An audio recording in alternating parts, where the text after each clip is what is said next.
as soon as you start to, get your self-worth from those kinds of external things, your world becomes so difficult. Whereas if you stay in yourself and you know that you're enough, whether you're working or not working, whether your movie did great or it didn't do great. And the other attitude that I always have, and maybe this goes back to the first story about Kristen, is it matters to me the impact I have on an actual set, as a human being, with the crew, with the cast.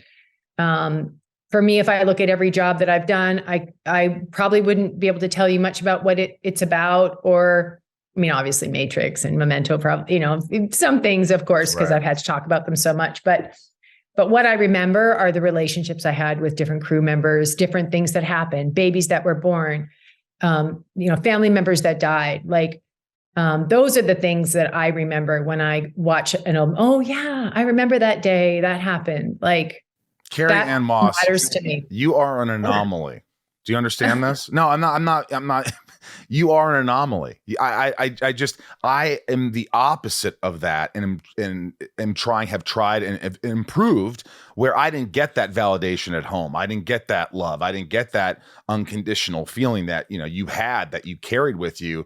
And so I looked for external things. I looked for, if I got this part, I'm good. It must mean I'm good. Everybody likes me. My agents are happy. People are happy. And then it's a success. And then, it's part. Okay. But it's like, I always say it's like, and I had moments. Listen, I had moments of that too, especially in the beginning. And I just decided pretty early on that was a really shitty way to live. Yep, it is. And so and to be honest, I would have people that didn't really believe that this was genuine, like what I'm talking about, because maybe they hadn't seen it. But I believed that if a job had my name on it, it was mine, and that I had to show up and do the work.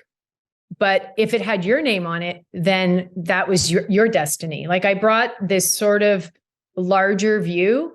Not only because it felt good to do that, but I knew that I wouldn't be able to handle the rejection and all of those things if I was holding on, or, I'm a very competitive person, but I'm not competitive in that way. Like, if I want a job, like, I want to get that job, but adding this layer of faith in my journey, it just makes everything, it makes you so much more relaxed when you walk into the room.